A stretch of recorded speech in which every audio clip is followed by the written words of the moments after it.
Hello, this is Dr. Sorell. I'm a faculty member in the Purdue Language and Cultural Exchange. In the PLACE program, we offer courses to help international students and visiting scholars make the linguistic and cultural adjustment to a U.S. university.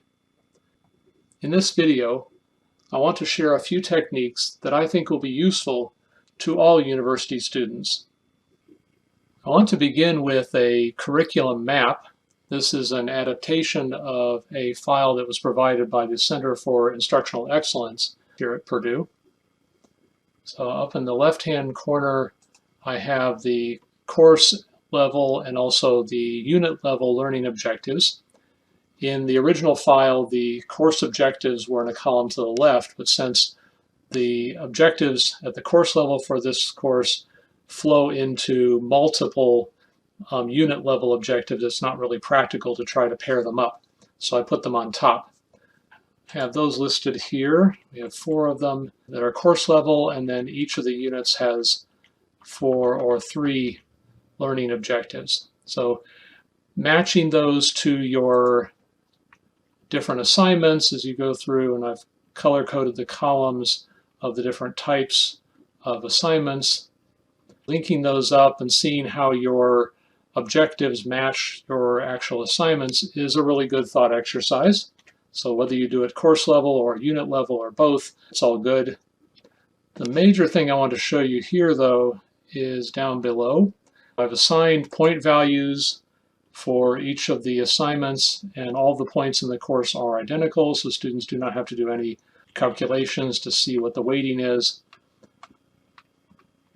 So that totals up to 1,000 points, or 10 points per percent.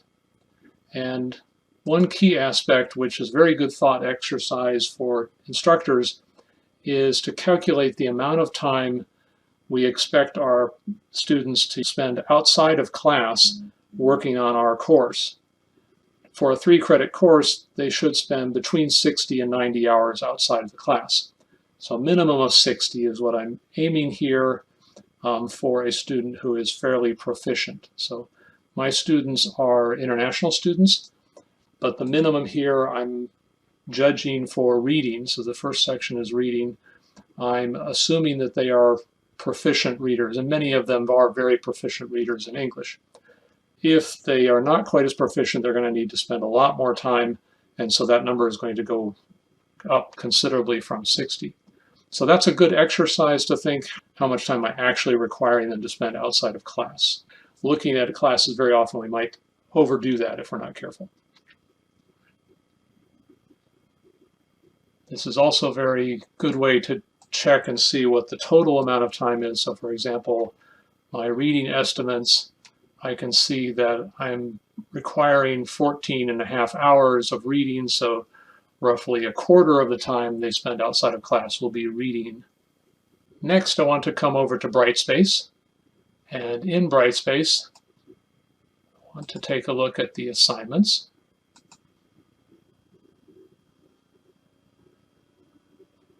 And I've created categories for my assignments. That way, students can easily find a particular type of assignment since they're all grouped together. So I've created different categories for reading, for video blogs, for journals, and then they have 3 projects they do, plus participation in quizzes, as well as some official testing they have to do. So creating those creates a really good way for students to be able to find particular assignments. It's also good for me to be able to sort them as well. All right, so here we have the assignments, and the reading assignments are not directly assessed in Brightspace. And I've gone ahead and put them in Brightspace anyways for a couple of reasons. One, it creates a reminder for students to do that reading assignment. Not that they have to look on Brightspace or look on a syllabus somewhere to find reading assignments and other things in another place.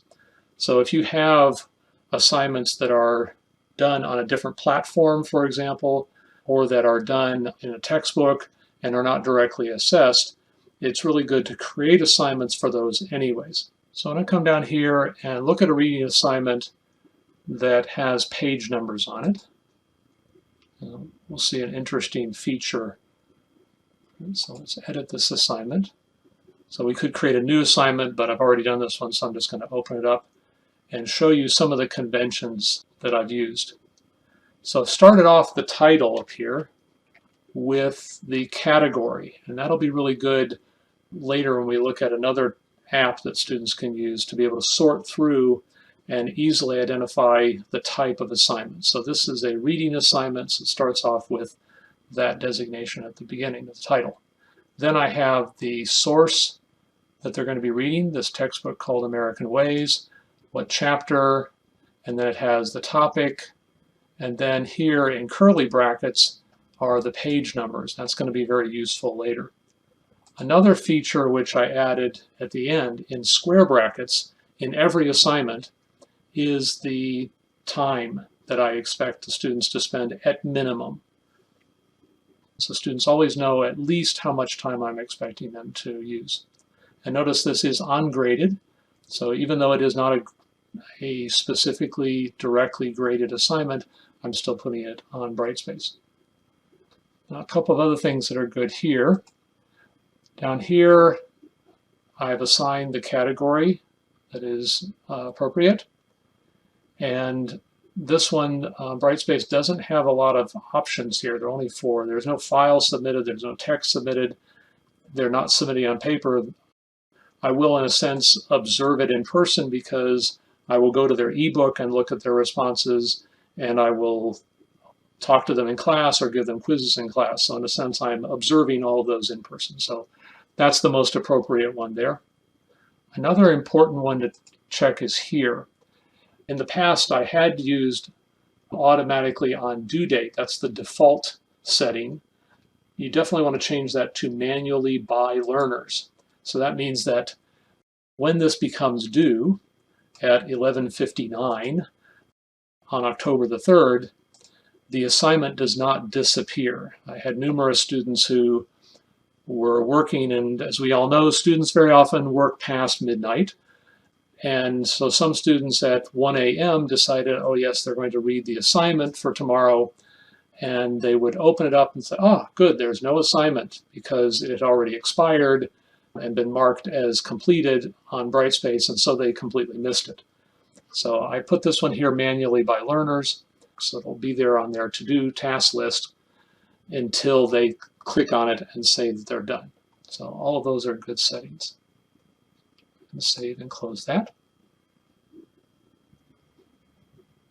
Another thing I've done is on the schedule for the class that I created in a spreadsheet, I also color-coded the different types of assignments. I used purple for the reading assignments, blue for the video blogs, gold for written assignments, etc.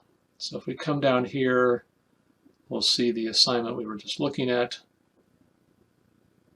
right here on October 3rd. And now I want to show you an app called Shovel. So Purdue is working with Shovel and has a site license so that all students at Purdue are able to use this time management software. It is a fairly sophisticated piece of software. It takes a little bit of getting used to, but it's extremely powerful, and a lot of students have found it very beneficial, helping them stay on track with their assignments. Before we go over to Shovel, we need to collect a URL link from Brightspace. So we're first going to click on Calendar. Over to the right, you'll see a star with the word subscribe. And this will give us all of the calendars and tasks that we have in Brightspace. So we just want to select the individual course that we're looking at. So we'll copy this URL for that course. And students can do the same for each of their classes. That way, each class has its own link and its own color code. All right, we'll come over to Shovel. This is my Shovel account. And if we go down here to the gear icon, we can set up a new term. I have already created a term, but I'm going to redo it here now to demonstrate. And yes, it's warning me that my previous settings will be erased.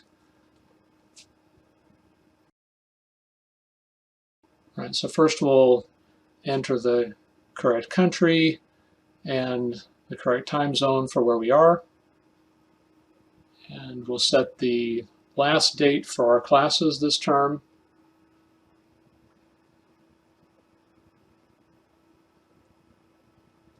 And the last day of the exam week.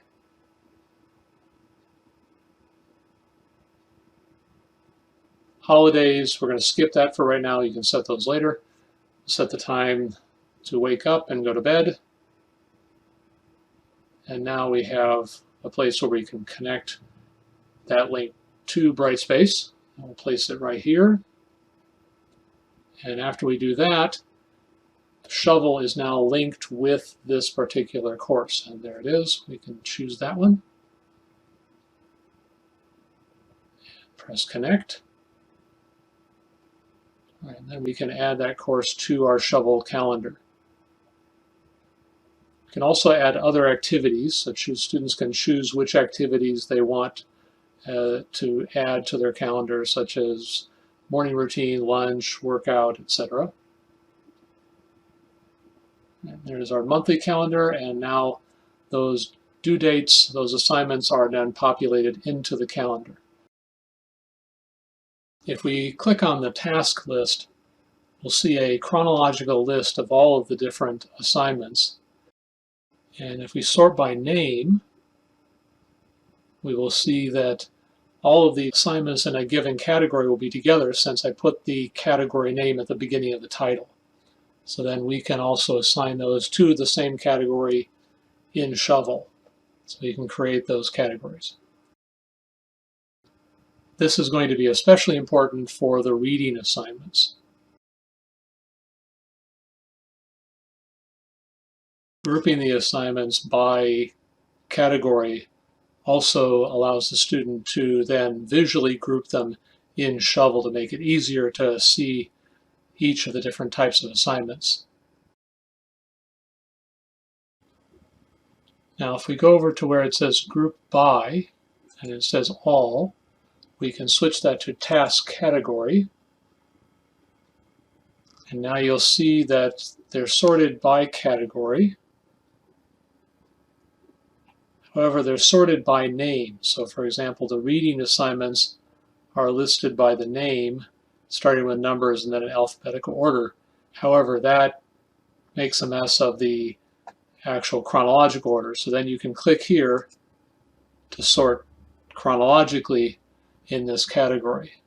So let's go ahead and take a look at October 3rd. This is the assignment we looked at earlier. So let's go ahead and open that one. All right, now a few interesting things here. First of all, we've got it now in a reading category, and we can add a source. So I already included this one earlier. So American Ways is the textbook. And the 5 minutes there is the default estimate for how long it would take to read one page. I think that's on the high side for most students. And then the page numbers are right here in the title. So it's very convenient for the student to copy those and paste them in or type them in.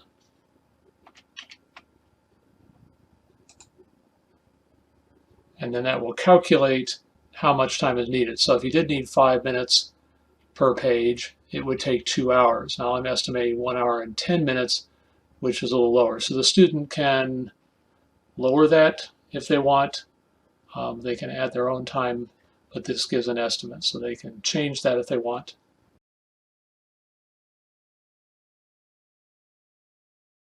Once they've entered the page numbers, they can then choose a time when they would want to study this. So August 22nd is probably a little bit early. So let's go forward. It's due October 3rd. So let's say October 1st. And let's try for, let's say, 7 o'clock. And now that's planned. Now, the default planning time is 1 hour. So we could increase that if they wanted. You can say, let's budget, go ahead and budget 1 hour and 30 minutes instead. And then when the student opens this up, so we can go ahead and close this. And now let's go to the calendar. Let's make this 1 week to make it a little easier to see. We'll advance out to October 1st. And there you see down below, you can see there's the assignment. So the student could be pulling up their calendar. Here are the different assignments that are due. They'll be on the schedule. When they're ready to do this one, click on it, and then they can begin reading and press the timer and have that running on their desktop as they're reading. And when they finish, they can then enter the number of pages that they've read. As an example, I want to go ahead and artificially finish this assignment and then see how that re-estimates the reading speed for this particular source. So let's go ahead and plan the amount of time. Let's say that we actually do finish this in the allotted time of 1 hour and 10 minutes. And so the actual time, I'm going to go ahead and plug it in myself manually. There we are. And I'll see the number of pages read is 23. So add that. And then I mark this as complete. And now it's telling me that instead of 5 minutes per page, my average is 3 minutes and 2 seconds per page. So I go ahead and I can say, well, go ahead and use that average as the new estimate. So going forward with this source, it will estimate that I should need about 3 minutes per page rather than 5 minutes. So that way it's constantly adjusting to the student's actual practice and actual performance. I hope these ideas have been helpful to students and also to instructors. Thank you for listening.